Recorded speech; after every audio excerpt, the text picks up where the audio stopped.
hano tubanje kubashimira kandi tubanje kubabwira ngo support mwaduteye turazibona. So kuturebera video zacu nicyo kintu cya mbere tubashimira.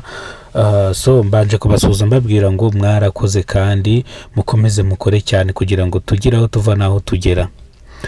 Ngiye kubagezaho inkuru nitwa Emmanuel. So murabizi neza yuko Papa Francisco yitabye Imana. Ese Papa muzi icyo ari cyo? Ese Papa, izina Papa muzi icyo risobanura?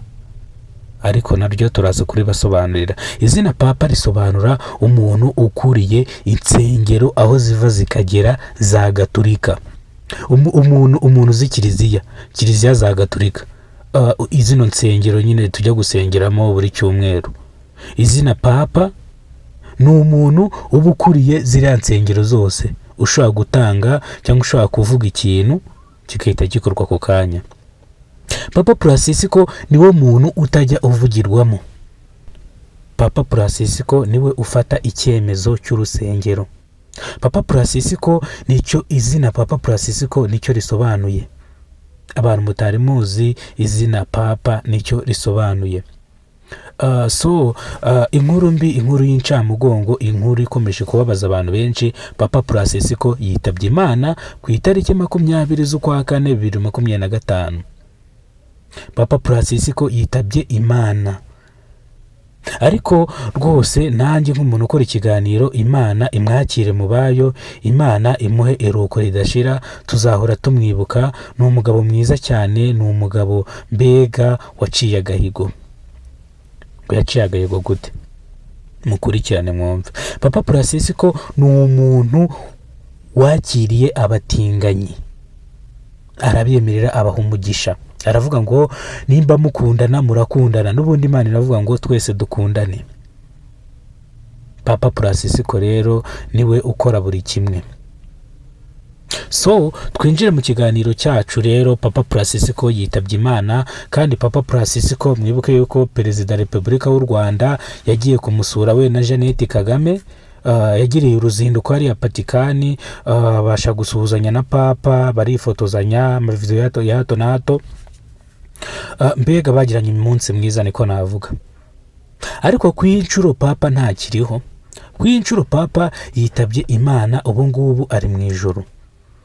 Ego singe utanga ijuru, ariko icyo ari byo byose rwose ntabwo yaba yarakoze nabi.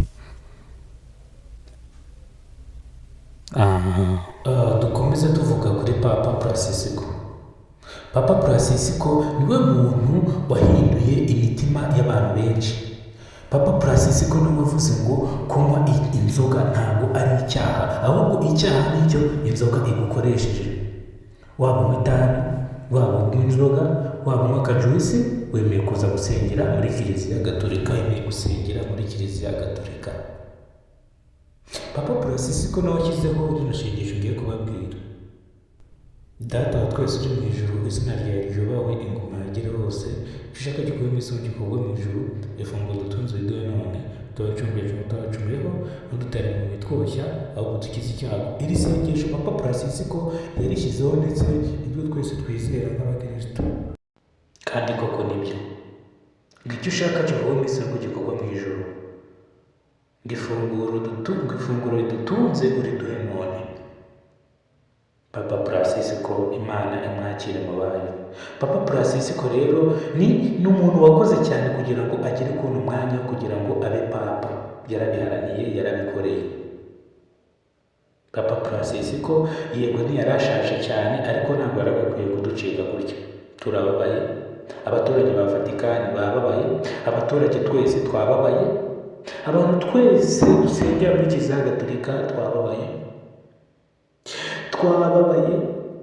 Ndakubwiye ngo inkuru hakurya no hakuno, ibintu ntabwo ari byiza cyane. So rero abantu bateranye bari kwibaza ngo ninde muntu ugiye gusimbura Papa Francisco.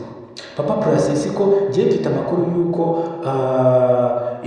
umuntu ugiye gusimbura Papa Francisco ashobora kuba ari umwirabura. Abantu bari kubitekerezaho. Rero gutora Papa Francisco ntabwo ari ibintu bihita bikorwa gutyo gusa.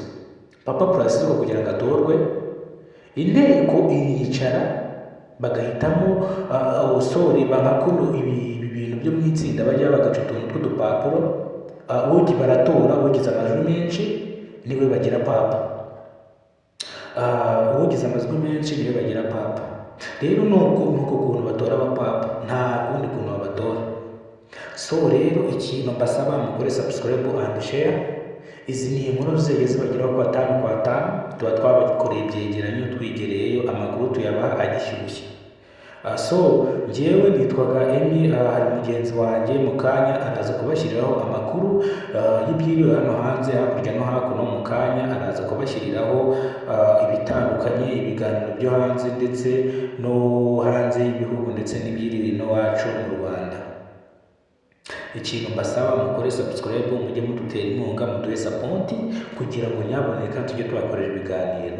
Hari umuntu ushobora kureba nka kino cyegeranyo akavuga ngo ese uyu muntu ari mu biki, kandi arimo arabahereza ibintu bibagirira akamaro ndetse akabahereza akabakubita amakuru ku gihe, amakuru agishyushye. Ikintu cya mbere ni amakuru. Iyo nta makuru nta cyabaye. Amakuru atuma tumenya isi aho igeze, amakuru atuma tumenya ahantu n'ahandi. Nk'ubu nshobora kubajyana mu ishyamba mutahazi, nkabereka Nyungwe, nkabatembereza, nkabakoresha ubukerarugendo mwicaye iwanyu mu rugo. Hari icyo mba nadakoze koko?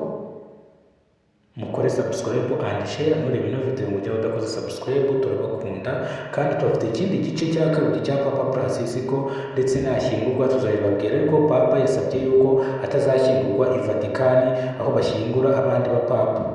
Yabyanze, iwe yavuze aho bagomba kumushyingura handi, yapfuye havuze. Ntabwo rero nawe mpita mbatangaza, none ndatangaza mu gice cya kabiri. Mugire umunsi mwiza kandi turabakunda.